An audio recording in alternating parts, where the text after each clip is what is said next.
Bom dia, gente. Boa noite ou boa tarde, a depender do momento que você esteja vendo esta gravação. A gente teve um problema técnico aqui, que eu vim aqui na Associação de Servidores da Defensoria Pública para dar continuidade do curso de Criminologia, só que a primeira parte ela foi perdida por problemas técnicos e eu vou repetir essa primeira parte. Na sequência que você estiver assistindo, aula 1, aula 2, aula 3, aula 4, essa deve ser a quinta aula. E assim, não se assustem, porque você vai ver a quinta aula eu sem barba, de terno e gravata, a sexta, sétima e oitava eu de uma outra forma, né? Era para ser a mesma forma desde a quinta aula, mas por problemas eu perdi a barba e ganhei um terno. Onde a gente está? A gente está falando da escola de Chicago, né, que tinha como a gente sempre falou, né, da questão da demanda por ordem, né, para a gente entender o saber criminológico de algum momento, a gente tem que entender a demanda por ordem. Nesse sentido, Chicago era entendida como a melting pot, que era justamente esse fervilhão de imigrantes e de migrantes, né, de várias partes do mundo e do sul dos Estados Unidos, né, muitos negros do sul dos Estados Unidos fugindo de problemas ali com os fazendeiros do sul, né, não só dos fazendeiros, mas da questão da discriminação no geral, né, procurando emprego. A Chicago estava altamente industrializada, né? Salvo engano, na aula 4, na aula anterior, eu fui falando o crescimento demográfico de Chicago, e é um boom imenso, né, de pessoas. Nunca na história o ser humano teve uma aglomeração tão grande de seres humanos, um crescimento desordenado da cidade, com várias culturas diferentes, convivendo no mesmo ambiente. Então, essa diversidade de cultura gerava uma necessidade, uma demanda por ordem de integração social entre os diversos grupos, né? Então a demanda por ordem era de integração. Tanto é que a escola de Chicago, né, ela é considerada uma escola de consenso, justamente isso, por ver a sociedade como um organismo, né, que funcionasse à base do consenso harmonioso, né, que não houvesse conflito. Na verdade, as coisas eram criadas com base no consenso, no bem para todos. Então é uma visão, né, consensual de sociedade, né? E essa escola, ela tem um início com o Thomas. Tá? A gente fala que para fins didáticos, a escola sociológica começa com Durkheim, mas em Chicago, né, o Durkheim na França e a escola de Chicago nos Estados Unidos, né, que foi a migração, né, dos europeus para os Estados Unidos, fugindo aí da guerra e da perseguição do nazismo, mas que criam também a escola de Chicago. Mas, assim, no geral, é uma escola sociológica. Então, a visão deles é que as coisas são construídas socialmente, né? É uma visão de que não existe um indivíduo separado da sociedade. O Thomas, retomando o final da aula passada, o teorema de Thomas é o seguinte, que a inauguração da escola de Chicago, o teorema de Thomas é o seguinte: situações tomadas por reais tem consequências reais, por mais que sejam falsas, né, por mais que essas situações sejam falsas, né? É o caso, por exemplo, da mídia, né, da invenção da realidade da mídia, né? Se ela fala que está acontecendo tal coisa, está acontecendo tal coisa, está acontecendo tal coisa, uma situação criminosa, por exemplo, uma situação problemática, as autoridades estatais e a população tendem a reagir, né, a esse problema criado midiaticamente com soluções reais, né? As pessoas ficam com medo, bota mais polícia na rua, né? E muito por imitação também de condutas, né, inventadas. As pessoas, olha, é a questão do arrastão no Rio de Janeiro, né? A Vera Malaguti disse que o arrastão ele não existia como uma forma de subtrair patrimônio das pessoas. Na verdade, aquilo era mais uma alegoria de uma turba passando na praia e que foi alardeado pela mídia como se as pessoas passassem por lá arrebentando tudo, roubando todo mundo. A partir dali, isso deu uma ideia também, né? Mostrou uma possibilidade para essas pessoas, e essas pessoas começaram a fazer isso mesmo a partir daí, né? E não só isso, o temor, né? Então, uma situação tida como real tem suas consequências reais, né? Esse é o teorema de Thomas. Bom, agora você vê o George Mead. O Mead, ele, como eu já falei, a característica da escola de Chicago é estudar a cidade, né?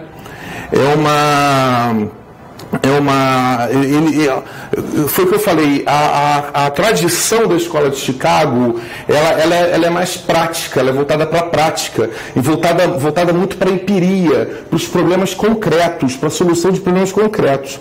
Ela rechaçava as grandes teorias,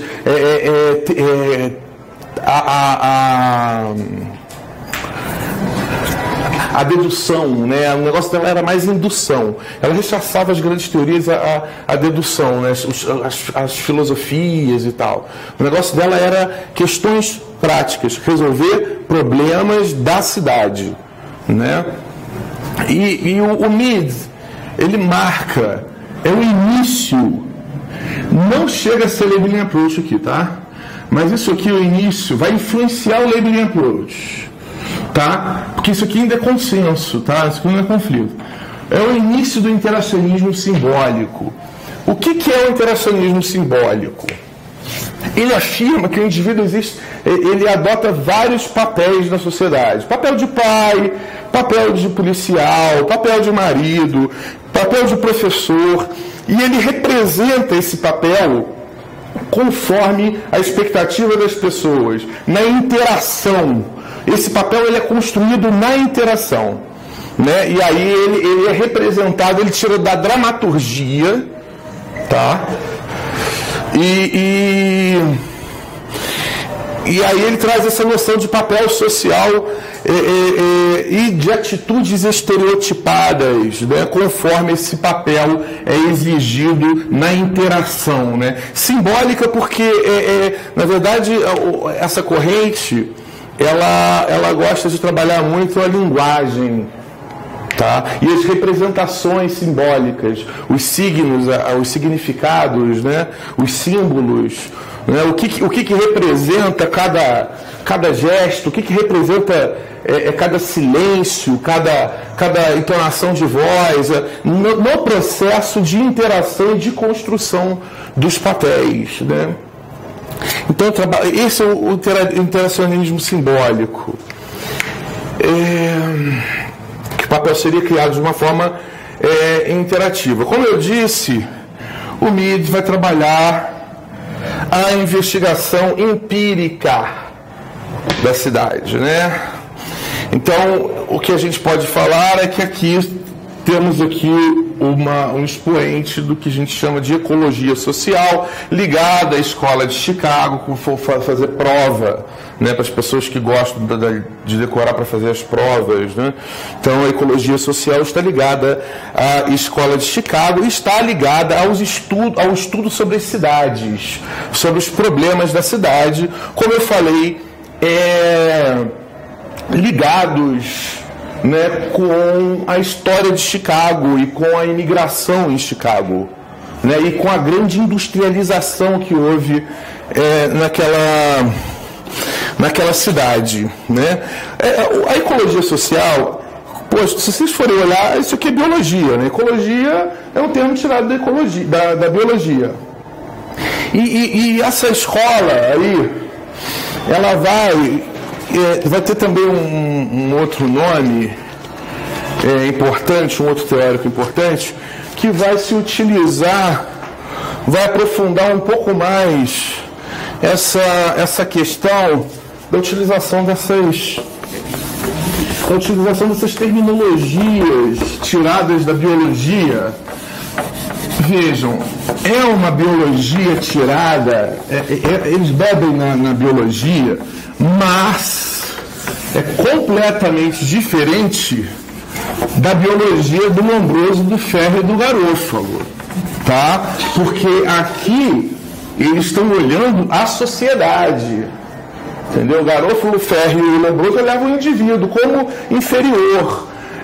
Na verdade, essas escolas todas, essa escola de Chicago, seja o Teorema de Thomas, seja o Thomas, o Mead, o Merton, acho que o Merton nem é da escola de Chicago. Ele é considerado escola de Chicago, mas ele é de Harvard. Mas todos esses teóricos, o Sutherland, vocês vão ver depois nas próximas gravações que eu vou estar falando de todo esse pessoal. Mas esse pessoal todo, eles rechaçam a ideia de patologia do crime. Todos eles vão achar que o crime é normal, que ele não é patológico, que não é signo de uma doença, né? Eles são biologicistas, são em determinado aspecto, que eles vão pegar nessa questão da ecologia, né, social, e vão trazer emprestados alguns termos, né? Termos de simbiose entre populações de culturas diferentes, equilíbrio ecológico.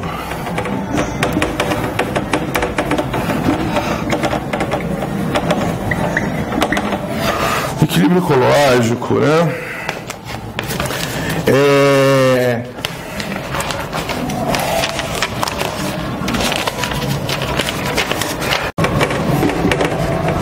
Meio ambiente.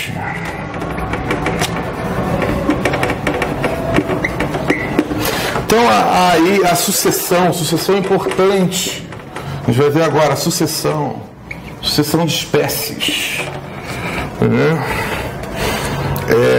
Dominação, que é a dominação que eles falam dos bairros centrais com relação aos bairros periféricos.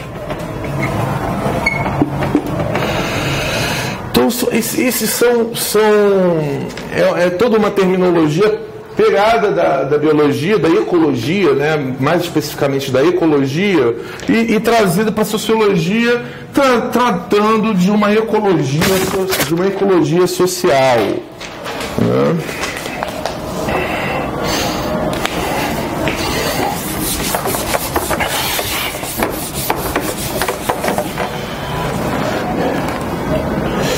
Vamos pro Park.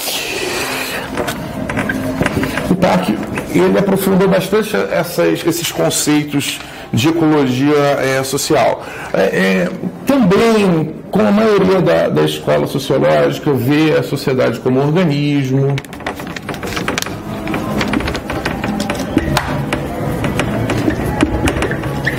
Consenso, né? Ele está preocupado com o equilíbrio da sociedade.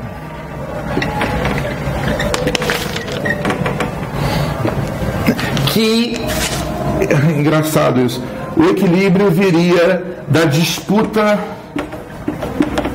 entre os indivíduos por melhores condições de trabalho, por oportunidades de trabalho.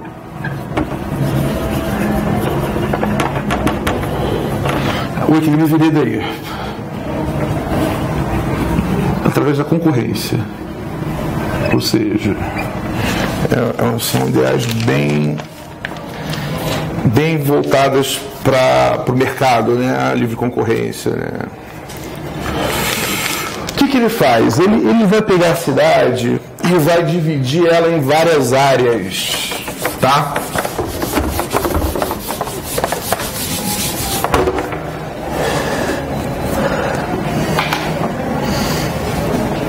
Vai pegar a área central, periférica e tal. que ele vai falar? Vai falar que há uma descentralização centralizada, né? Que o centro ele dominaria as outras áreas, né? E aqui seria uma área um pouco mais nobre, né? Com controle social mais forte. Como é que ele vai falar de áreas degradadas, tá? Mas o principal termômetro, vamos assim dizer, de área degradada ou não, é o controle social exercido pela sociedade, né? Lógico, controle social, né? Só pode ser a sociedade. O controle social informal, tá?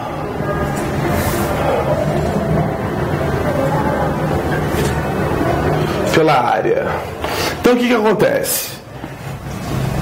Aqui, por exemplo, não é uma área degradada. Por que não é uma área degradada? Porque o controle social aqui ele é eficaz.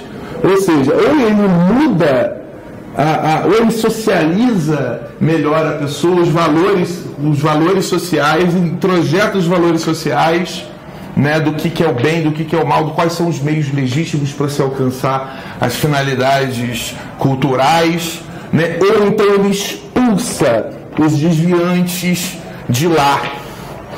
E aí aqui, por exemplo, não é uma área degradada também, porque o controle social aqui, ele é forte. Então, o cara vai ser expulso daqui para cá também. Até que o momento que ele para numa área degradada. Por quê? Porque ele é desviante, não só porque ele é desviante, mas porque a área degradada, ela tem um controle social mais fraco. Por isso que ela é uma área degradada. E ele vai falar que as regiões de passagem, tá? Geralmente as regiões de passagem da cidade, isso aqui, gente, é uma cidade, tá? Ela está dividida em círculos, tá? Em zonas. Ela divide a sociedade toda em zonas. E ele fala que essas áreas de passagem geralmente são as áreas degradadas, tá?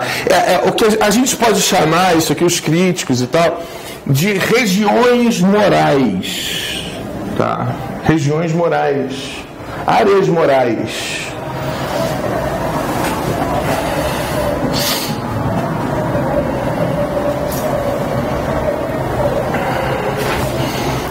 São as áreas que lhe levam em consideração esse controle social aqui, né?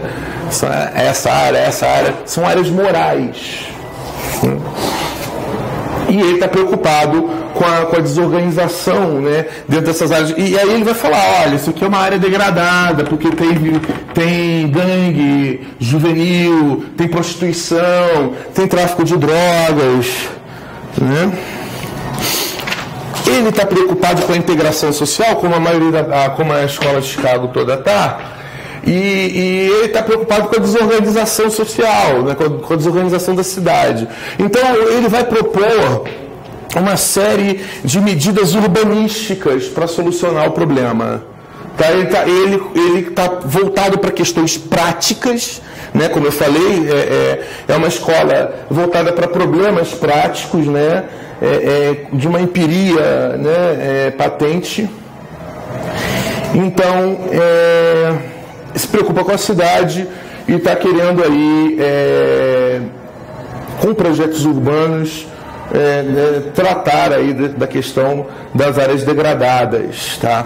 Aqui, o que ele vai falar? Uma coisa importante que ele vai falar, né? Que é uma característica da escola ecológica, né? Ele fala o seguinte: se aqui, essa aqui é uma área degradada, vamos lá, uma área degradada, aqui tem pessoas. Se os filhos dessas pessoas vão ter uma maior chance de ser delinquentes, porque a área é degradada. Se houver essa área degradada, se essas pessoas daqui forem para uma área que não é degradada, ou seja, uma área moral, né, que vamos assim dizer, com maior controle social, uma área não degradada, eles têm chance de não cometerem crimes. Ao passo que se uma população que está aqui, ela entra numa área degradada, que é o fenômeno da sucessão, que eu estava falando, a sucessão é um termo emprestado da biologia. Então há uma sucessão de população aqui, essa população que chegou nova tende a delinquir. E essa pessoa que saiu, essas pessoas que saíram e foram para um bairro melhor, elas tendem a não delinquir. Por quê? Porque a grande causa, e isso aqui é uma corrente etiológica, tá? A escola de Chicago é etiológica, ela está procurando as causas do crime, tá? Então, as causas do crime seriam as regiões degradadas. Então, as pessoas que estão numa região degradada, elas tendem a cometer crimes. Se elas saem dessa região, a tendência é de não cometer crimes, tá? São as áreas delinquenciais, né, que eram as zonas onde se concentram os comportamentos delitivos. É isso. Essa área de transição, ela é tida como uma área delinquencial. Né, que é uma área geralmente de trânsito, de deterioração, perda da capacidade do controle social, como eu falei aí, e isso geraria a delinquência, né? E aí ele vai fazer um estudo de delinquência juvenil e ele vai falar que essa delinquência juvenil se concentra em áreas degradadas. Por fim, né, como eu falei, ele vai propor soluções a partir de projetos urbanísticos. Tá? Acho que o parque ele já está bem caracterizado. A gente continua na aula 6, acredito, a partir do Merton. Só que a gente não deu o início do Merton. Eu vou dar aqui a parte inicial do Merton.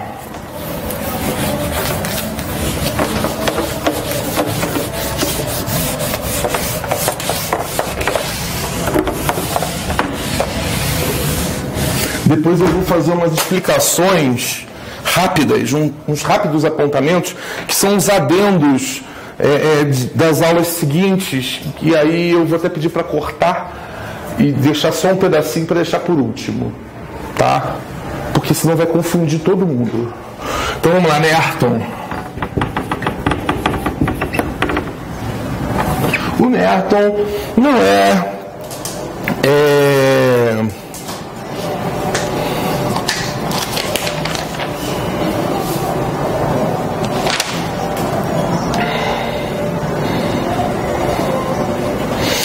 o Merton, ele não é, como eu falei, ele não é a escola de Chicago, ele é a escola de Chicago, ele é considerado da escola de Chicago, mas ele é professor de Harvard.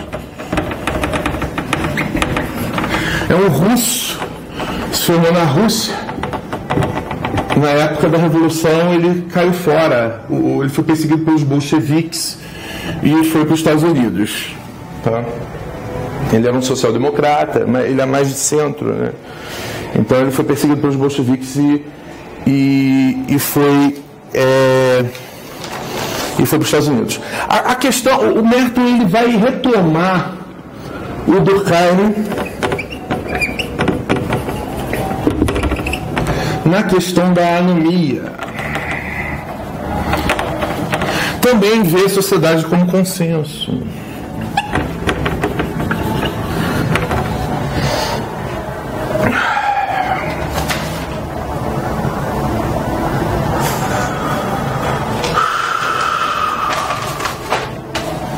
Como eu disse, e como a escola toda está preocupada com a integração social, né? Ele vai trabalhar, ele vai ter uma ideia que ele vai diferenciar estrutura social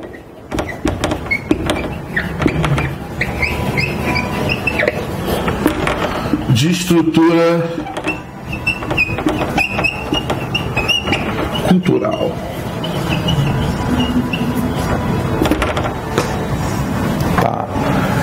Ele vai falar, isso eu explico um pouco melhor para a próxima gravação.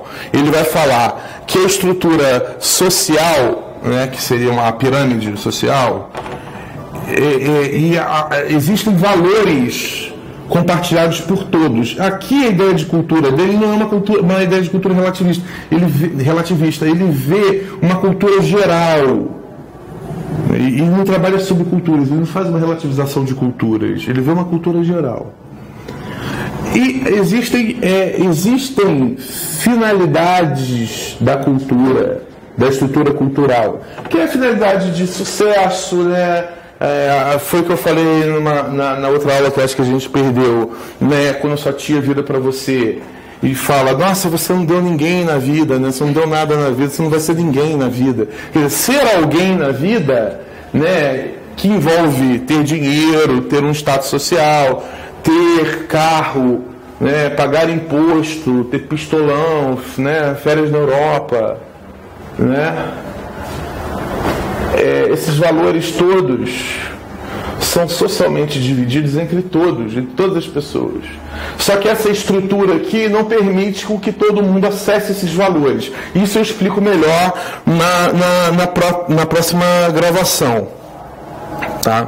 Então ele vai falar que a sociedade produz consenso e não pode ser... como o Durkheim. O Durkheim fala o seguinte, que a sociedade, eu falei na aula de Durkheim, a sociedade não é a soma das consciências individuais. A sociedade ela está além das somas das consciências individuais. Então você não pode pensar sociedade em termos de indivíduo, do que o indivíduo pensa. Você tem que pensar a sociedade como um todo, né? Então o indivíduo não está dissociado da sociedade, né? E o desvio ele proveria justamente quanto maior o abismo, né, entre a estrutura social e a estrutura cultural para maior número de pessoas, quanto mais pessoas não tiverem acesso legítimo aos bens culturais, maior será aí o desvio e a possibilidade de haver anomia. Tá?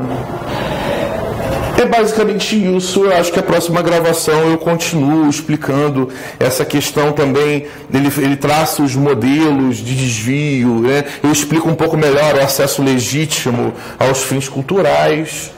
E esse início agora a gente já retomou até a próxima gravação. Então, voltando aí, a estrutura social, ela gera, ela permite o acesso aos meios legítimos para se atingir esses valores culturais para poucas pessoas e não para todos.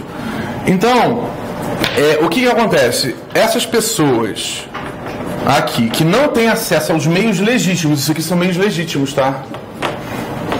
O que é meio legítimo? Trabalhar, lucrar em cima, explorar através do contrato capitalista, isso é meio legítimo.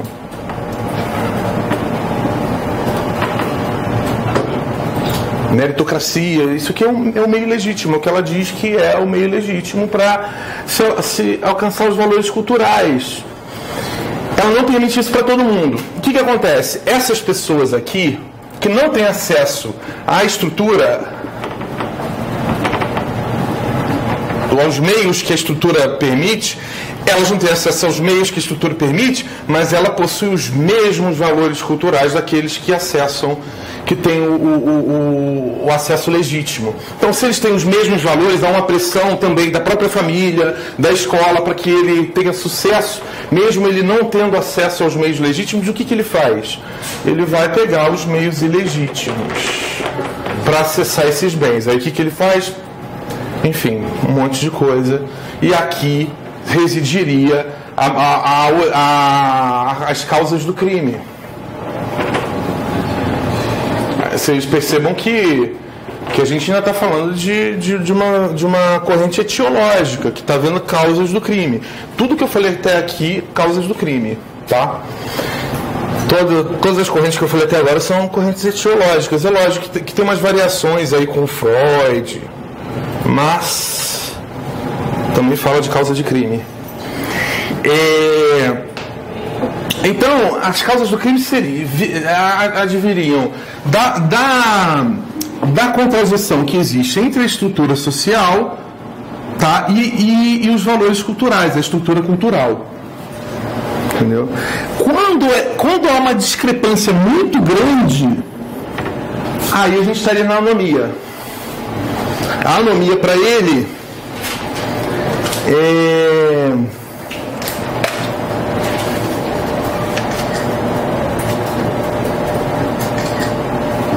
a anomia seria justamente isso, a impossibilidade de atuar conforme as normas. O que é atuar conforme as normas? Atuar dentro dos meios legítimos. Existe uma impossibilidade de atuar conforme a norma. O que ele faz? Ele viola a norma e vai alcançar isso por meios ilegítimos. Quando há uma discrepância muito grande, como eu falei, a anomia. Então ele vai falar que ele é até progressista em certo ponto, porque ele vai falar que quanto maior a desigualdade social, maior a possibilidade de cometimento de crime, e que isso seria disfuncional, né? E aí ele vai falar, com base nisso, essa aqui é a parte geral, mais especificamente, ele vai falar, ele vai trabalhar tipos ideais, como se fossem tipos ideais mesmo, né? O Weber vai falar dos tipos ideais, que eles não existem na realidade, mas eles concentram características extremadas que não correspondem com um modelo exato de atitude do ser humano, mas que serve bastante para explicar, né, as atitudes humanas. Apesar de não existir aquele indivíduo concretamente, ele é um tipo ideal que você consegue ter uma noção das características, né? Todo mundo tem um pouco de características de cada, dependendo do momento da vida, enfim. Mas são tipos ideais. Ele não fala que é tipos ideais, não. Isso aqui sou eu que estou falando, tá? Mas são tipos ideais, tá? Que ele vai dividir, basicamente, entre o comportamento conformista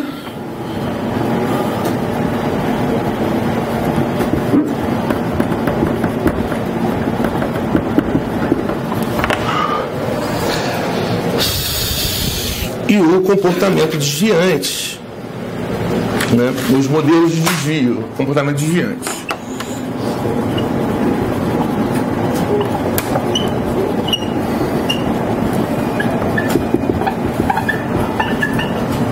O que é o comportamento conformista? Na verdade, o comportamento conformista é daquele cara que nasceu no Itaim Bibi, porque ele compartilha dos valores culturais e dispõe de meios estruturais para atingi-los. Meios legítimos, tá?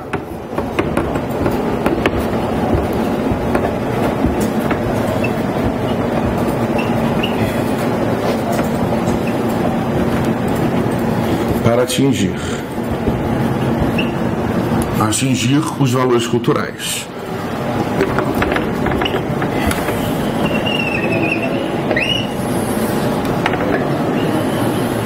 Aí ele vai traçar modelos de comportamento desviante. Quais são os modelos de comportamento desviante?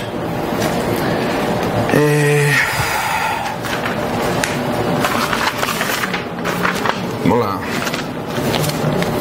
A inovação.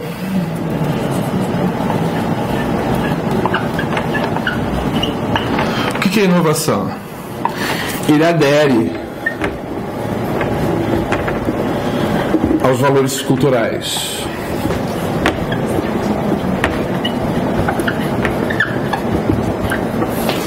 Mas ele não tem os meios estruturais para alcançá-los. O que ele faz? Delinquir.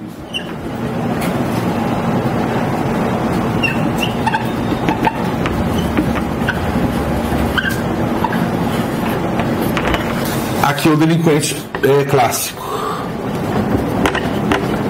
Para ele, né?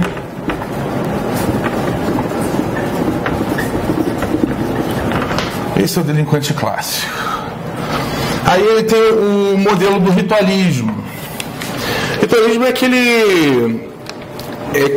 aquele que respeita apenas formalmente o ritualista. Ritualismo. Ele está dentro do comportamento desviante? Tá, todos eles estão. O único comportamento conformista é esse cara que tem acesso a tudo. Esses aqui são de pessoas que não têm acesso às estruturas, aos meios da estrutura social. O ritualismo é o seguinte: ele não tem, ele respeita.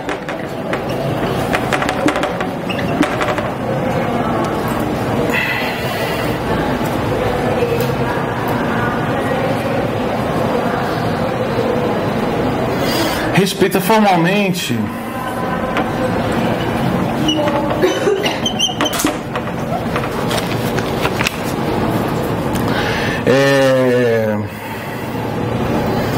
os meios, a estrutura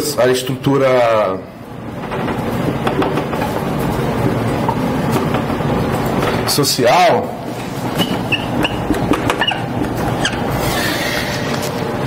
E desiste de buscar os valores culturais.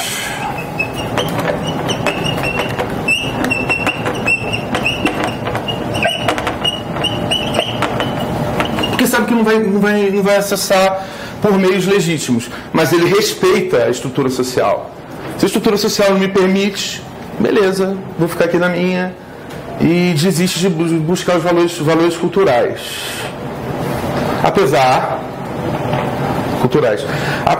de não questioná-los, não questiona não, mas desiste. Tá, esse é o ritualismo. São vários aqui, eu vou ter que apagar.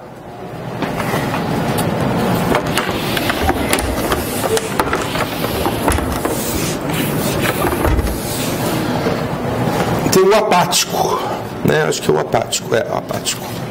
Apatia.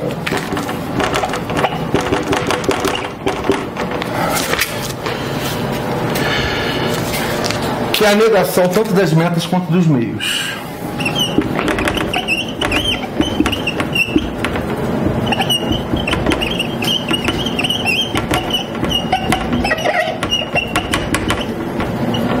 Não quer atingir metas, não está nem aí para os meios. Ele geralmente está bêbado, drogado e, enfim, viciados em drogas, vagabundos. Isso é Merton, tá? Não sou eu. Tá? Então, são os personagens abandonados.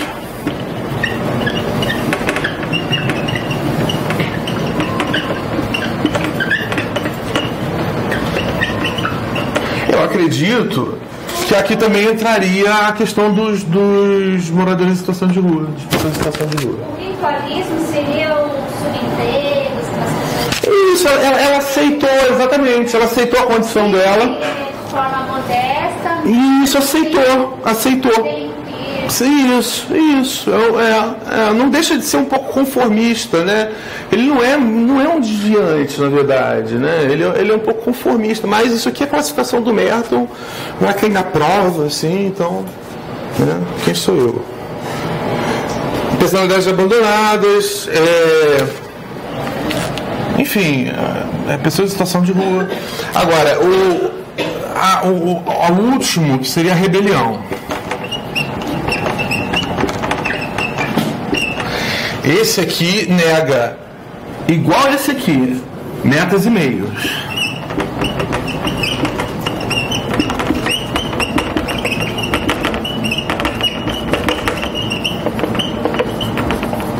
Ele nega metas e meios, só que ele propõe uma nova realidade, né? Ele propõe alternativas, ele propõe uma novos valores culturais, uma nova estrutura social, né? Esse é o modelo de rebelião. Sim, eu não sei se os movimentos sociais, depende de que movimentos sociais. Eu vou botar uma massa, movimentos sociais, é complicado. É bem complicado, mas assim, seria mais ou menos essa ideia. Construção de uma outra realidade. Um mundo diferente, né? É possível, um outro mundo é possível. Aí a gente pode falar dos ideais anarquistas, dos ideais comunistas.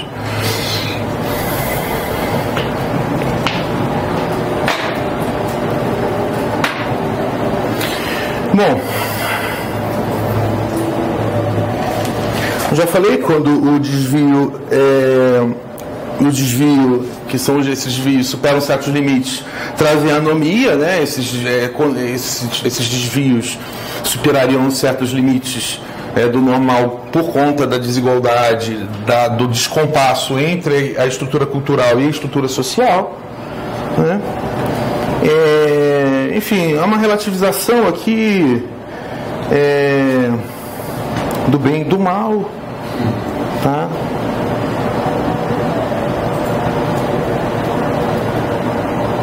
Ele vai falar que a estrutura social, a estrutura cultural, foi o que eu falei no início, né? A estrutura cultural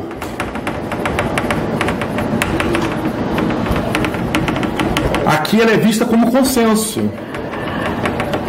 como hegemônica, que o equilíbrio dessa estrutura cultural dependeria do consenso.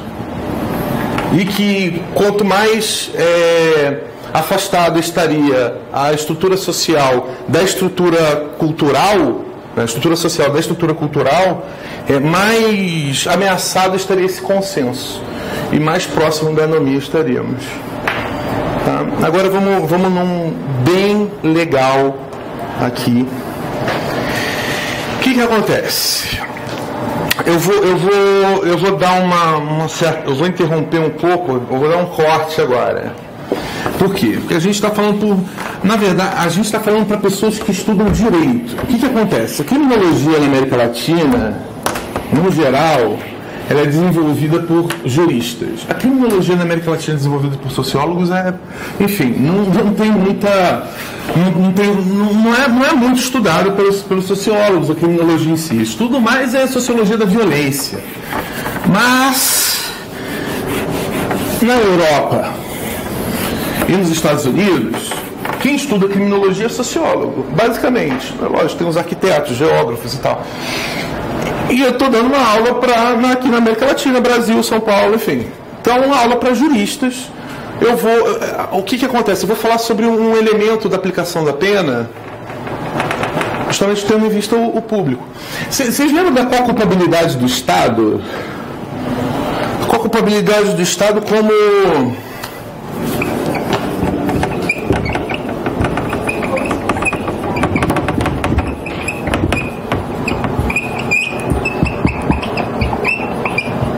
Onde bebe essa co-culpabilidade do Estado?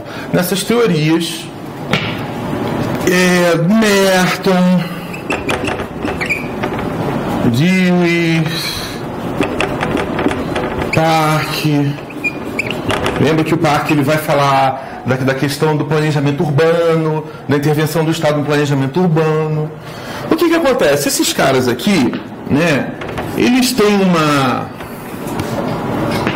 uma visão de que áreas degradadas, né, de que a falta de acesso a determinados bens sociais determinariam o cometimento do crime, né? Então, associa muito a questão da precariedade econômica e social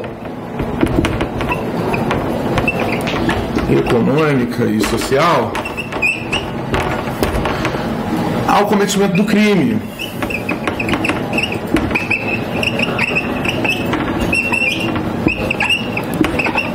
Então, se essa precariedade, seja ela aí de zonas da cidade, enfim, essa precariedade econômica e social, ela fosse a origem do delito.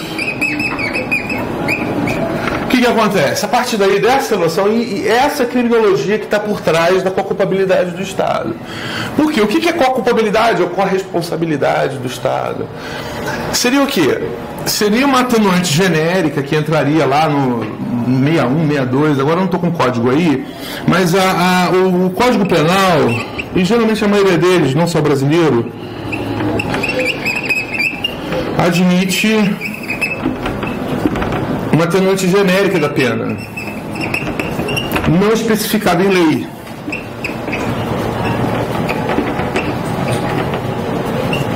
Não especificada em lei.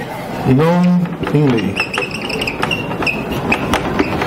Qual é o pressuposto? O pressuposto é que a pobreza... Botei a mão no microfone. O pressuposto é que a pobreza, ela seria causa de cometimento de crime. Então, já que o Estado permitiu essa pobreza, já que o Estado falhou na consecução das suas finalidades, que seria diminuir a desigualdade, enfim, de promover os direitos sociais, então a falha do Estado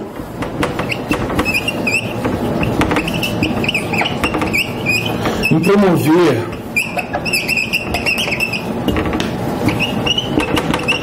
direitos sociais geraria o crime também, não por si só, mas é uma co-culpabilidade. O Estado também seria responsável, porque ele não forneceu direitos sociais, saneamento básico, moradia, educação, universidade pública e emprego. Não forneceu nada disso, então, por isso, o criminoso delinquiu e, em parte, não é culpa dele, em parte é culpa do Estado que foi omisso. Então, o Estado estaria no banco dos réus, junto com o réu, porque ele falhou na prestação de direitos sociais. Olha, isso aqui é um erro total, entendeu? Isso aqui é um preconceito absurdo com relação à pobreza, como se a pobreza fosse origem de cometimento de crime, tá? Isso aqui foi rechaçado pelo Zaffaroni depois, justamente por conta de um cara que a gente vai falar agora, o Sutherland. O Sutherland, ele traz inovações, eu já falei, vou falar. Quando eu vai falar da culpabilidade por vulnerabilidade, isso eu vou trabalhar com vocês quando estiver dando direito penal, que vai superar com a culpabilidade do Estado. Quando ele vai falar de culpabilidade por vulnerabilidade, ele fala que é impossível esse tipo de pensamento aqui depois do Sutherland. Por quê? Porque é basicamente o seguinte: encarar a pobreza como fonte de delito é pressuposto para botar a polícia lá e controlar, enfim. A questão também de que não só pobres cometem delitos, mas as pessoas de vários estratos sociais, como eu falei no início da aula, na primeira aula, todos nós cometemos crimes, né?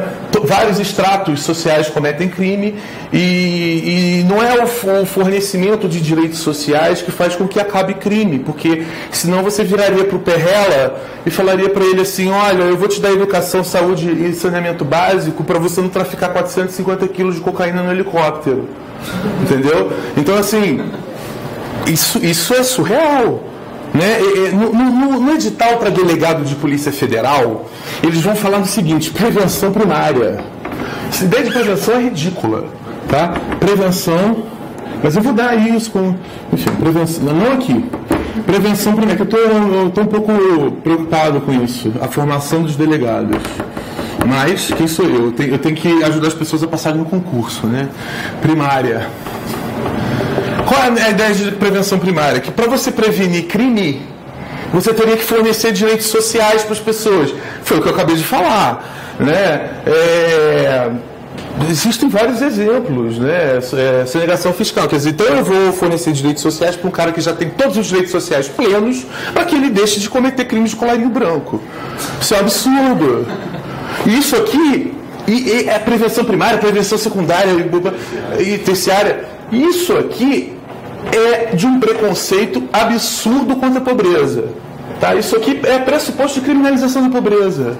Diz que quer implementar direitos, mas na verdade isso aqui é pressuposto de criminalização da pobreza, porque pressupõe que quem comete crime é aquele que está na área degradada, é aquele que, enfim, está desestabilizado, é um imigrante, não compactou das mesmas normas culturais, enfim, desviado. Pessoas pobres. E aí, o Sutherland agora entra a criminologia de novo, né? O Sutherland vai quebrar, espancar. Ele é uma grande virada na criminologia. Ele ainda é a sociologia do consenso, mas ele é uma grande virada. Que ele vai abandonar a ideia a etiologia do crime continua nele. Tá? Por que continua a etiologia? Porque ele ainda vai olhar para as causas do crime. Tá? Só que o que ele vai fazer? Ele vai parar de entender e de procurar nas desigualdades econômicas e sociais a causa do crime. Então é Sutherland. Tem um livro chamado Criminologia. E tem um artigo, eu acho. Um artigo chamado White Collar Crime. White Collar Crime. Crime de colarinho branco. Bom, vamos dar as primeiras bases do Sutherland, né?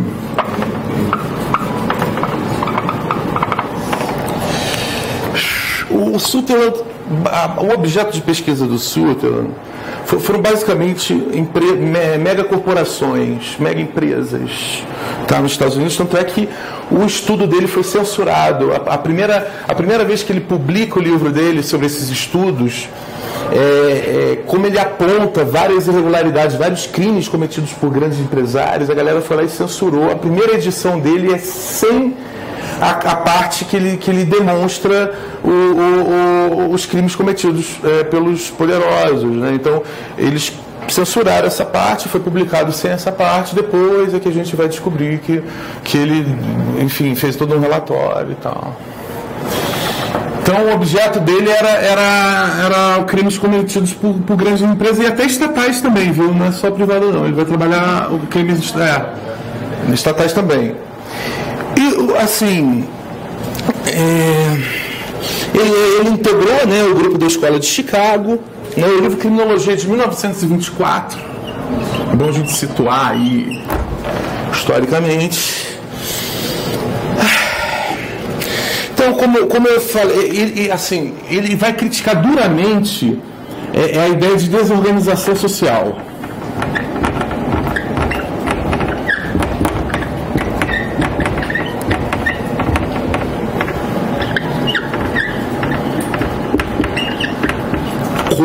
Principalmente como fonte de cometimento de crime, como causa de cometimento de crime. Por que ele vai falar que vai criticar a ideia da desorganização social e toda a ideia de que o crime é cometido por questões de pobreza, né, pelos pobres, né? Ele vai criticar isso primeiro porque, como eu já falei, todas as classes, todos os segmentos cometem crime, né? E segundo, que não há uma desorganização social nos grupos que cometem os crimes. Não há uma desorganização. Na verdade, é uma organização social. Ela faz parte da cultura geral. Ela não está fora da cultura. Assim como o Merton vai ver uma cultura hegemônica. Ele até vê... Ele vê uma cultura geral com valores fixados, conhecidos por todos e compartilhados por todos. Mas dentro desse filão existem subculturas. Aqui nasce a teoria das subculturas. Tá? Então, na verdade, não há uma desorganização, porque esse cara comete crime porque tem uma desorganização social. Pelo contrário, é uma organização de uma forma diferente. Enxerga a cultura, os valores culturais, mas tem outros valores.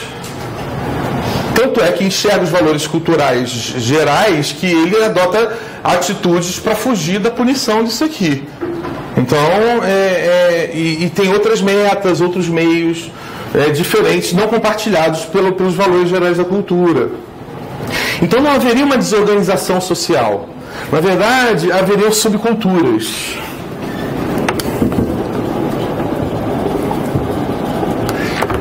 Uma subcultura,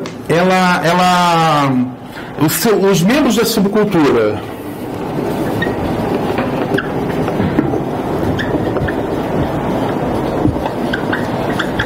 têm definições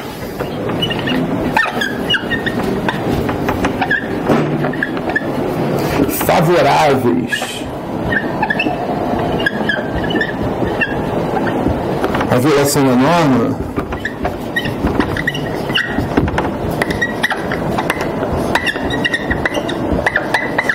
ela é chamada de subcultura criminal. Criminal, delinquente, peraí.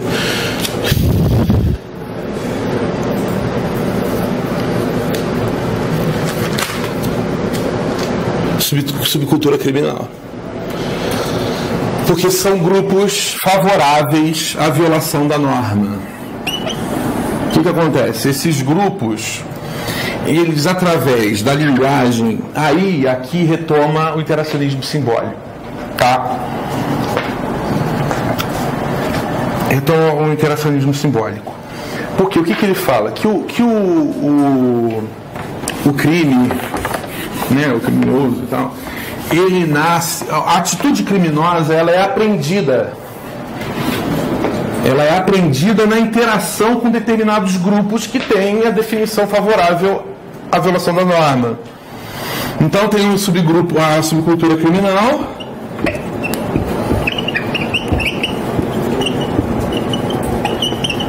com valores diferentes dos valores gerais, e que legitimam a violação da norma,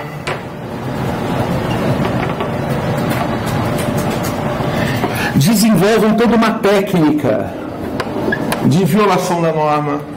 Por exemplo, vamos falar, sei lá, um garoto que nasce na favela e tem uma boca de fumo ali do lado, ele está mirando ali a boca, tem contato com os caras, todo mundo tem contato, todo mundo é amigo, mas ele fala, estou querendo vender um negócio e tal. A partir daí, ele entra em contato com essa subcultura criminal e começa a desenvolver técnicas. Como é que é? Guarda a cocaína ali na sarjeta, como é que é a movimentação para vender a droga, tem o vapor, tem o soldado. Então, todo um desenvolvimento de técnicas de violação da norma.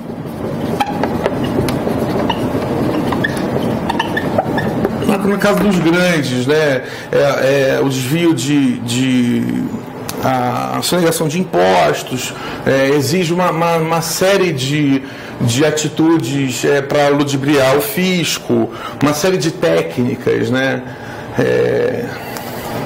Então, assim, essas subculturas criminais, elas têm isso, elas têm as técnicas e elas legitimam a violação da norma, né? Não seria uma desorganização social, mas um outro tipo de organização, uma subcultura.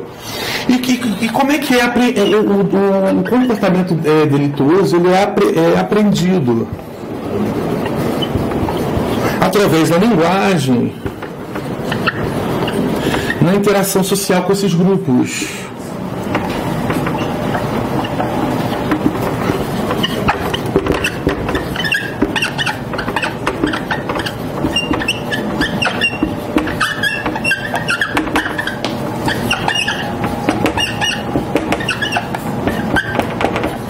Então, esse comportamento criminoso ele é aprendido aqui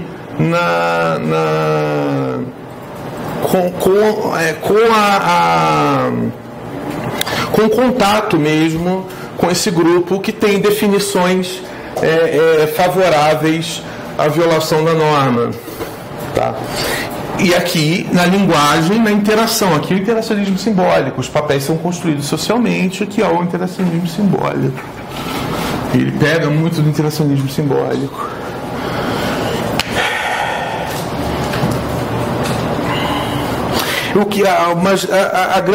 As grandes contribuições dele, né, é a questão ele vai criticar a questão da normalidade genética, dos determinismos biológicos como causa de cometimento de crime, assim como a maioria da escola sociológica, mas também vai criticar a questão da pobreza como causa do cometimento de crime, né? E aí ele vai falar assim, no White Collar Crime, que os crimes de colarinho branco, o que acontece? O status social do colarinho branco, ele é um status social positivo. Então, assim, as pessoas vão ver o cometimento do crime dessa pessoa como um sucesso, alcançar o sucesso, uma pessoa bem-sucedida, que na verdade só nega impostos, não paga direitos trabalhistas, viola normas de direito previdenciário, né, até traficam drogas em grande quantidade. Então, elas são vistas como pessoas não degradadas, são pessoas a nata da sociedade. Então, e às vezes os delitos dessas pessoas são muito mais danosos do que o cara que fuma crack, bota o dedo debaixo da blusa e ganha 5 anos e 4 meses porque tentou levar o celular. Né? Pessoas que desviam dinheiro da merenda, da escola do estado inteiro, né? E aí deixa as crianças com problema de alimentação no meio da escola, né? Que são candidatos à presidência. Candidato à presidência. Né? Se fosse pobre com o dedo aqui, aí era 5 anos e 4 meses. Então, o que ele vai falar é justamente isso, que na verdade o cometimento do crime dessas pessoas são socialmente, o cometimento do crime dessas pessoas é socialmente aceito, entendeu? Apesar da danosidade dos crimes cometidos. E aí ele vai trazer essa noção de que todo mundo comete crime, né? Tão caro aí é o Zaffaroni, a criminologia crítica, né?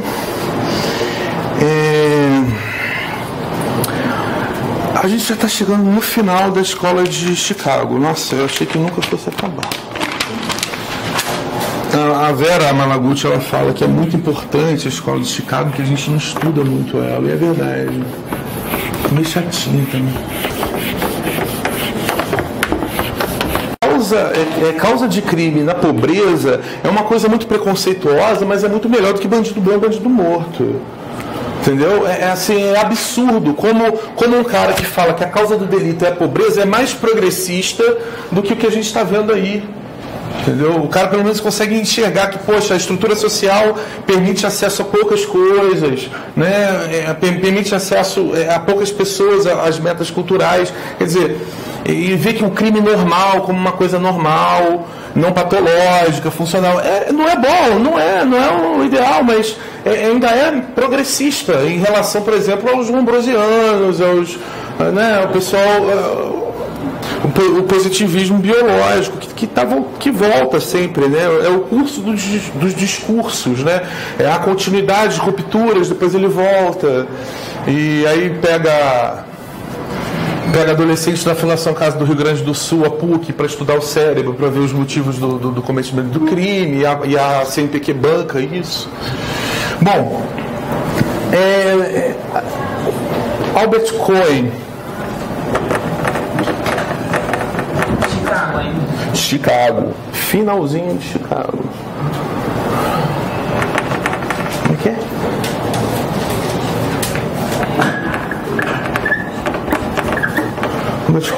Ele vai trabalhar a questão das subculturas criminais e a delinquência juvenil, tá?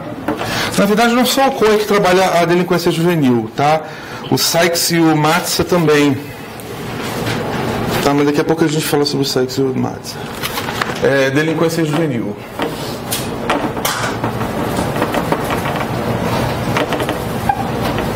E subculturas criminais.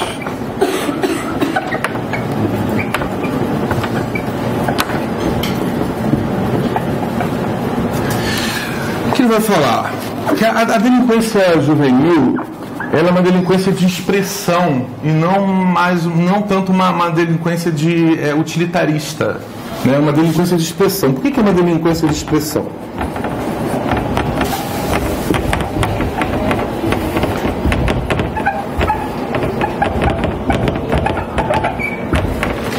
Por que é uma delinquência de expressão? Porque ele vai retomar a questão da falta de acesso aos meios culturais, né, a falta de acesso proporcionada pela estrutura social, e vai falar da frustração de vencer na vida e não conseguir, né? Que é a pressão da família, da escola, da sociedade, dos amigos, de uma pressão para que ele atinja essas metas culturais do vencer na vida, né? do sucesso econômico. E a partir da impossibilidade total de acesso a isso, há uma frustração e um sentimento de não pertencimento. E um sentimento de exclusão social. O que acontece? Esses grupos juvenis, e aí o Cohen vai estudar na periferia mesmo, filhos de proletariados que não têm acesso a muita coisa, o surgimento dessas gangues juvenis. E o que acontece? A gangue é uma instituição hierarquizada, que tem processo seletivo para entrar, que compartilha dos mesmos valores, que são diferentes desses valores aqui que geraram frustração para o adolescente. É importante salientar que o adolescente, ele é bem carente dessa questão da identidade, ele está no momento de formação de identidade, então ele necessita da questão do pertencimento. Então a gangue, ela seria o locus em que seria permitido o reconhecimento pelos demais. Por que é uma delinquência de expressão? Porque, na verdade, ela quer reconhecimento. Ela vai quebrar vidro, vai cair na porrada com outra gangue. Então, é mais ou menos nessa linha que ele vai trabalhar. E também vai trabalhar o internacionalismo simbólico, né, que essas atitudes, elas são aprendidas aqui, né?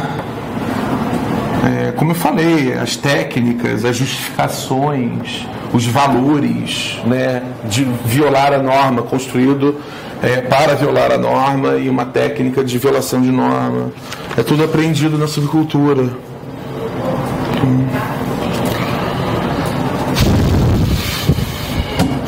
Eu já falei da questão da distribuição desigual das oportunidades, da pressão por sucesso. Então é uma delinquência.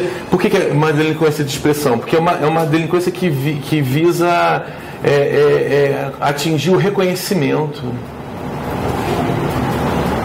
Eu, quando estou numa gangue, quebrando, tocando terror, tacando fogo em carro, sei lá, cobrando dívida, eu tenho pelo menos o reconhecimento, mesmo que negativo, por parte da sociedade. Pô, eu sou alguém, eu sou aquele que quebra. Então, isso ainda está dentro da teoria do consenso.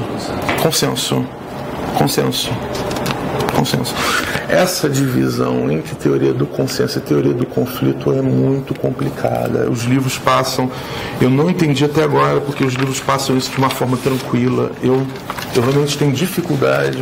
Por isso que eu vou fazer aqui um apanhado agora. Vamos dar um intervalo, porque eu vou precisar de fôlego para isso. Antes eu vou falar do Sykes e do Matza, mas é um negócio complicado. Bom, teoria do consenso, por quê? Porque ele pressupõe um consenso social de valores comuns a todos, né? Não hegemônicos, porque ele fala da subcultura, né? Não de desagregação, mas sim de uma agregação, uma cultura diferente, né? Um pouco mais respeitoso, mas é teoria do consenso. E eu vou explicar o que é teoria do consenso, o que é teoria do conflito. Aí a gente vai para o quadro do Escher, Dia e Noite, para falar sobre materialismo histórico, sobre marxismo, tá? Bom, aí, por último, que eu tenho para falar do Sykes e do Matza, né? Cadê eles aqui? Sykes e Matza. O importante deles, eles vão trabalhar também a questão da delinquência juvenil, mas eles vão pegar e vão entrevistar esses garotos que foram selecionados pelo sistema infracional, né? Vai entrevistar e ele vai perceber que ele vai trabalhar a associação diferencial também, né, que é o aprendizado do comportamento criminoso com seus valores e suas técnicas, e ele vai perceber que há em comum entre os garotos que são pegos as chamadas técnicas de neutralização. Isso a gente faz quando a gente está no relacionamento brigando com a mulher, ou a mulher brigando com o homem, ou o homem brigando com o homem, ou a mulher, né? Inclusive, homoafetivo e hétero. Relacionamento de duas pessoas amoroso, quando a pessoa fala, você fez merda, não sei o que, você saiu, não falou nada. Não, mas eu saí, não falei nada, não avisei, porque senão foi para te preservar, foi para você não ficar puta comigo, chateada. Então técnica de neutralização. Técnica de neutralização. Vocês vão ver quais são as técnicas, é bem legal. Técnica. Aprendam. Você viu que você já pode maternidade, né? Já tem uma estratégia. O Sykes. Matza. Ele vai trabalhar também a questão do discurso, tá? da linguagem, trabalha muito a questão da linguagem, o que é aprendido na questão das subculturas aí, delinquenciais, a questão da delinquência juvenil é a partir da linguagem, né? Vai trabalhar muito a linguagem. O interacionismo simbólico trabalha muito a questão da linguagem, dos papéis assumidos através da linguagem. O que acontece? E ele vai falar o seguinte, quais são o que essas gangues, né, juvenis. Só voltar só um ponto na questão do Cohen, que é criticado pela criminologia feminista. A criminologia feminista ela vai criticar vários autores, vários, do início ao fim. E vai falar, e aí é uma questão do Cohen. O Cohen só trabalha a questão das gangues masculinas. E ele vai justificar o porquê que ele trabalha só gangues masculinos. Porque a pressão por sucesso econômico está em cima mais dos garotos do que das garotas. A pressão de sucesso econômico seria mais do menino sair para trabalhar e a menina arrumar um cara para casar, ou enfim. É uma visão realmente machista e tal, mas assim, ele vai falar que a característica das gangues é de um menino de 18 a 27 anos, filho de trabalhadores, frustrado, parou de estudar e tal. Então, essa é uma análise que pelo menos a Carmen Heine vai criticar e vai falar que, assim, que ele não estudou as gangues femininas e tal. Eu não sei, porque eu realmente não participei da época, eu não sei, eu não pesquisei, mas é uma crítica dela. O sexo macho, então eu vou falar da técnica de neutralização, que são formas de justificativa do comportamento, né? É a justificação do comportamento.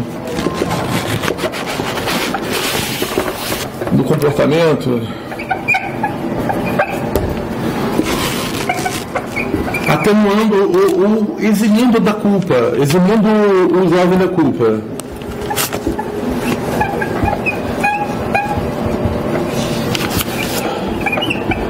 Da responsabilidade. Quais são essas técnicas, né? Eu fui obrigado a fazer isso, né, pelas circunstâncias, né? Eu violei a norma porque eu fui obrigado, né? A negação da condição de ilícito, né? Eu não fiz nada de mal, não foi nada de realmente mal assim que eu fiz, tá? É contra a norma, mas não fiz nada de mal, nada de errado, né? A negação da vítima. Pô, o cara merecia. O cara era um filho da puta, foi lá e matei ele. Ele merecia. E a condenação dos que condenam. Pô, esse juiz aí também é mal corrupto, vai ficar me condenando aqui, vai ficar me julgando, ele trai a mulher dele, não sei o que. Então ele condena quem vem condená-lo, né? A remissão às instâncias superiores, que eu fiz porque me obrigaram a fazer, porque o grupo, a gangue me obrigou a fazer, né? E isso seria compartilhado através do aprendizado. Olha, a gente vai fechar agora. Eu vou voltar falando sobre consenso. E aí eu vou fazer um repeteco de tudo que a gente falou até agora, para situar a gente. E, enfim, introduzir mais uma teoria do consenso no final, que não é norte-americana, que é uma teoria do consenso europeia. Eu já falei isso para vocês na quarta aula, que enquanto estava formando a escola de Chicago, com base no consenso do Durkheim, né, que eles imigraram da Europa para os Estados Unidos, que era uma escola mais ou menos liberal, né, que é focada na questão da integração social. Enquanto estava sendo desenvolvido esse tipo de criminologia norte-americana, o pau estava comendo na Europa com o fascismo, o nazismo, e o Ferri, Lombroso, o Garofalo, assim, despontando, né, na questão da inferioridade biológica, né, na questão da eugenia. Várias pessoas morrendo, e essa era a criminologia desenvolvida na Europa na época, paralela à do welfare state nos Estados Unidos. Enquanto estava tendo no welfare state nos Estados Unidos uma sociologia, uma criminologia integradora, na Europa estava havendo segregadora, uma teoria criminológica segregadora, né, baseada aí no Lombroso, no Ferri e tal. Ali ficou uma nuvem de pensamento na Europa, porque era eugenia e beleza, e os pensadores mais progressistas fugiram dos nazistas e dos fascistas, né, vieram para os Estados Unidos. Então eu vou caracterizar isso, vou falar de uma teoria do consenso europeia, que nasce depois da Segunda Guerra Mundial e incorpora os tratados dos direitos humanos, tá? Chamada defesa social, nova defesa social do Mark Ancel. Só que aí eu vou caracterizar, a partir daqui, a defesa social não só como uma teoria criminológica, uma teoria de política criminal específica desse momento, mas como uma ideologia geral de operação do sistema penal, com base no consenso. Mas isso depois a gente volta, daqui a próxima aula a gente fala.